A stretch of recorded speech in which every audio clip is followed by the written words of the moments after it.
Agora, Yander, antes de falar com você, acabo de receber uma informação aqui na nossa redação de que Moraes, o ministro do STF, Alexandre de Moraes, reduz pena e mantém prisão domiciliar de Roberto Jefferson. Roberto Jefferson, que volta então ao noticiário. A gente está com a decisão aqui do ministro Alexandre de Moraes. Eu vou trazer só algumas informações para a gente seguir falando um pouco mais sobre essas movimentações em Brasília também. Lá no final desse documento, Moraes escreve o seguinte, olha, determino o início do cumprimento de pena de reclusão em regime fechado em relação ao réu Roberto Jefferson, com a manutenção da prisão domiciliar acrescida das medidas cautelares nos termos da decisão proferida em 10 de maio de 2025, ou seja, no ano passado. A Secretaria Judiciária, para que autue com essa decisão o procedimento e efetue a baixa da respectiva ação penal. Determino ainda, estou pulando uns trechinhos aqui para a gente trazer informação de uma forma um pouco mais clara. Determino ainda a expedição de guia de recolhimento em virtude da manutenção da prisão domiciliar.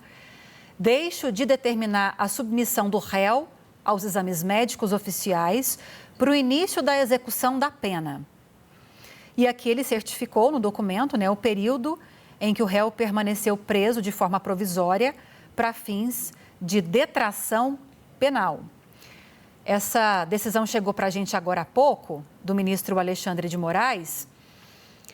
E, inclusive, Yander, eu estou tentando encontrar aqui um pouco mais de informações, mas a gente vai fazendo um ping-pong aqui. Enquanto você traz algumas informações, eu vou procurando outras nesse documento, que é uma decisão de 18 páginas, que chegou agora aqui para a gente. E, enquanto isso, eu vou te ouvindo, tá? Enquanto eu vou olhando mais algumas informações desse documento. Portanto, tivemos essa decisão de Moraes para manter a prisão domiciliar de Roberto Jefferson, um personagem conhecido da política brasileira, muito ligado ao ex-presidente Jair Bolsonaro, e que agora volta ao noticiário com essa decisão de Moraes. O que você acrescentaria aí para nós?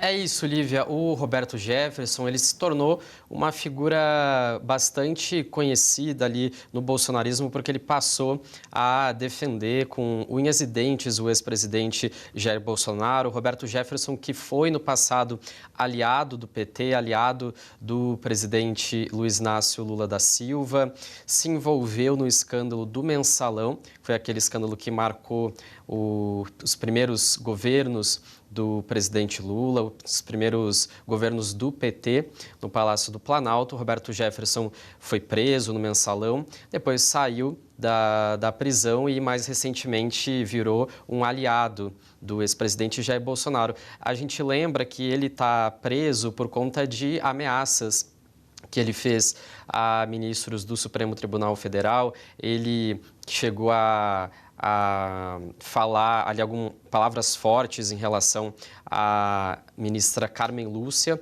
da Corte.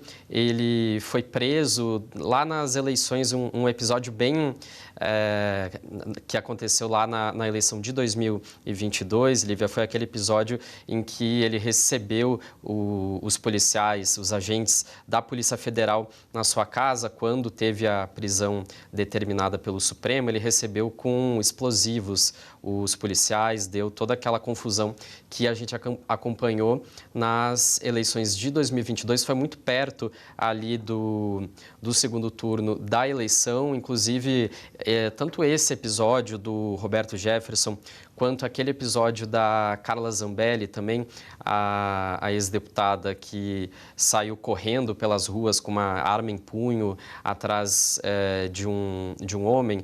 Esses dois episódios são considerados, inclusive, ali no bolsonarismo como fatores que podem ter influenciado o voto do eleitor nas eleições de 2022 e podem ter, segundo essas avaliações, atrapalhado o desempenho de Jair Bolsonaro na eleição, porque eram dois aliados muito próximos de Bolsonaro, tanto Carla Zambelli quanto Roberto Jefferson, e aí houve uma avaliação de que essa atuação tanto da Carla Zambelli quanto do Roberto Jefferson mais violenta, com armas, com explosivos, pode ter assustado alguns eleitores que acabaram, segundo essa interpretação, desistindo de votar em Jair Bolsonaro por conta disso. Então, o Roberto Jefferson agora, com essa decisão do ministro Alexandre de Moraes, continua na prisão domiciliar, vai ter a pena reduzida e volta, de fato, aos holofotes. Ele que tem todo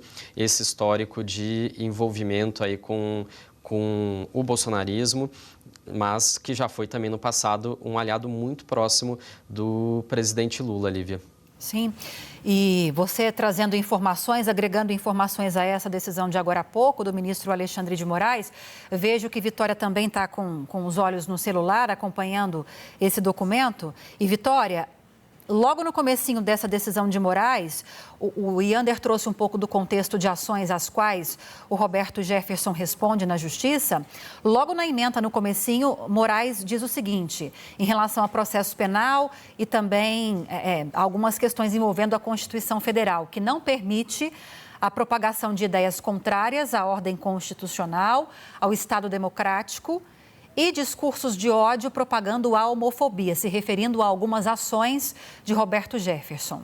Configuração dos delitos de abolição violenta do Estado Democrático de Direito, calúnia contra o presidente do Senado Federal, incitação à prática de dano qualificado e homofobia.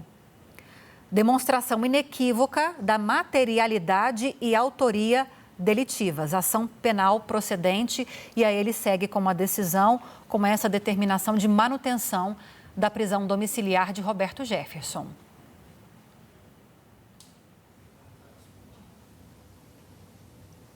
Pois é, Lívia, inclusive ele fala justamente que o réu, ele está sendo ali condenado e os elementos dos autos comprovam que ele tentou, com o emprego de violência ou grave ameaça, abolir o Estado Democrático de Direito. Então, é o mesmo crime também que responde o ex-presidente Jair Bolsonaro, em condições diferentes, porque Roberto Jefferson não teria participação direta naquele 8 de janeiro de 2023, mas ele já vinha fazendo discursos antidemocráticos, de acordo com o ministro Alexandre de Moraes, principalmente em suas redes sociais, por meio de vídeos, o que, na visão do STF, incitava a população a abolir ou atentar contra o Estado Democrático de Direito. Inclusive, ele diz o seguinte, que também as ameaças atingiam ilegalmente o Poder Legislativo e seus parlamentares, em especial os integrantes da CPI da pandemia. Vamos lembrar que lá em 2021, o Senado Federal fez uma CPI da Covid-19 ou da pandemia para investigar como que o governo brasileiro, na época, sob comando de Jair Bolsonaro, vinha lidando com a prevenção à Covid-19, a possibilidade de fraudes na compra de vacinas. E o Roberto Jefferson fez uma série de ataques àqueles parlamentares, também com incitação à violência, com diversas palavras ali mesmo de agressões aos senadores que participaram daquela CPI. E daí ele diz, inclusive, que também ele fez, na época, ameaça ao presidente do Senado, Rodrigo Pacheco, na época presidente do Senado, ao atribuir a ele o crime de prevaricação, justamente porque naquele contexto o Rodrigo Pacheco também estaria não só permitindo a CPI da Covid, mas também em outros contextos Rodrigo Pacheco não teria, por exemplo, levado à frente pedidos de impeachment contra ministros do Supremo. Então, o Roberto Jefferson foi condenado e agora está, de fato, preso pela condenação, principalmente pelo que falou, mas também por essa atitude de lançar bombas e fazer ataques contra a Polícia Federal, ali quando ele foi, quando tentaram prender ele em sua residência, Lívia.